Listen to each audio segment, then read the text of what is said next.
1. Welcome to the Metro Council Personnel, Public Information, Human Relations, and Veterans Committee.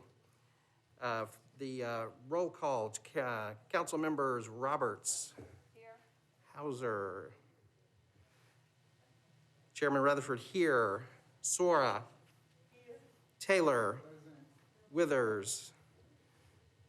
And we have a quorum. We have 2 items on the agenda. First up, resolution RS 2020-636 by Toombs, Rutherford, and others amends the pay plan for the general employees of the Metro government approved under resolution RS 2020-358 as amended by adding the positions of Chief Diversity and Equity Inclusion Officer and Workforce Diversity Manager. You may remember that from our last meeting. Do I have a motion? Second. Any discussion? All those in favor? Aye. Opposed? And the resolution is recommended. Next on the agenda, BL 2020-494 by Stiles. This is a second reading bill. Amends the Metro Code relative to the use of license plate scanners by law enforcement for the prosecution of reckless drivers. There is an amendment. Do we have a motion on the bill so we can take up the amendment? So moved. And seconded. Now there is, as I mentioned, an amendment. Do we have a motion on the amendment? So moved. And second? Discussion. Councilmember Stiles, could you describe your amendment for us, please? Thank you. Thank you so very much, Councilmember Allen. So I am going to explain the amendment, Chair, and thank you all so very much for being here. I think I will defer at one meeting, but I can tell you what the amendment is so you are aware. It has been added to have privacy and surveillance concerns addressed, in that the system itself cannot surveil individuals. If a detective or a higher officer goes into the system and attempts to manually enter a license plate without justifiable cause, it does flag. So, and also information would only be shared as it pertained to the particular offense. So. Okay, and we are on the amendment. Are you wishing to place the amendment on the bill or defer the bill? Or place the amendment before you defer? What are you I would like to place the amendment on the bill, and then I'm going to defer, Chair. Okay. I would also like to ask a quick question, though, of you. Sure. And many of us are familiar with the cameras that currently exist in Belmead. They're the only exception currently under Metro. How does what you're trying to do compare to what they're doing there? Or is it the same thing?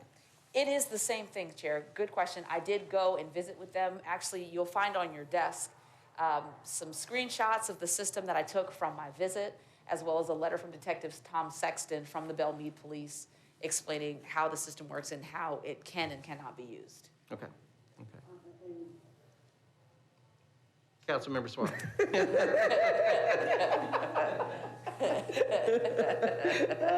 Since there's no WebEx sign.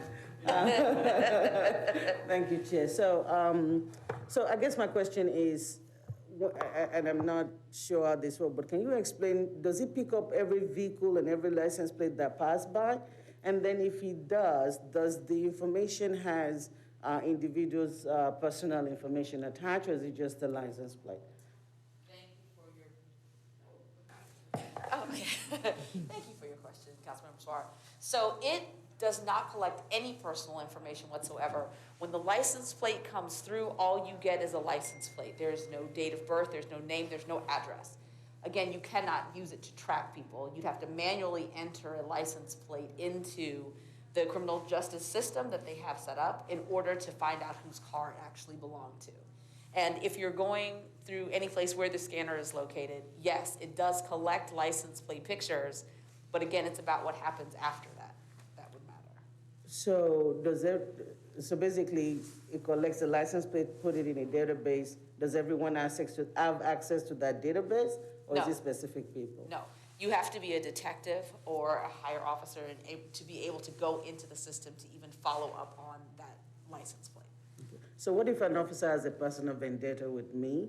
Can they go in and look up my license plate and look up my information? Can it be used in that way? No, it cannot.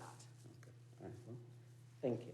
One last quick question. Does the system, is it smart enough to trigger, like if you've got a stolen car coming through that it reads, does it know that? Correct. If it was stolen in another state and now it's arrived in our system, it will ping. Okay, okay. All right. So we are on the amendment. Are we ready to vote on the amendment? Okay. All those in favor of the amendment, say aye. And those opposed? Okay, the amendment is adopted. Now, you're seeking a deferral. Yes. How long do you wish to One defer the meeting. bill? One meeting? Yes. Okay, I will make a motion. Motion is made for one meeting deferral. It's properly seconded. All those in favor of the one meeting deferral, say aye. Those opposed? And it is deferred one meeting. Thank you. And that completes our agenda. Does anyone have any comments, questions, concerns they want to raise while we have a moment before we dismiss? I guess with the first meeting at 3:45, Yes. is that the, I guess it would be a conversation for later, but I'm trying to see if we can push it up a little bit. I only have this meeting on Tuesday. So I come in 3:45, I don't do anything until 6:30.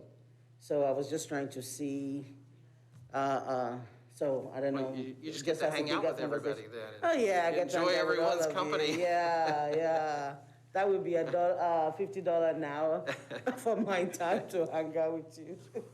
Well, I just didn't Right. know, but I think as we're talking about scheduling and things like that. I know that all of that is up for debate because they're looking at doing some things with the committee structure overall, and I know time is part of that, and so obviously that will be part of that discussion. You're not the only one in that circumstance, and so duly noted, so we'll certainly make sure that that is part of that conversation. Thank you.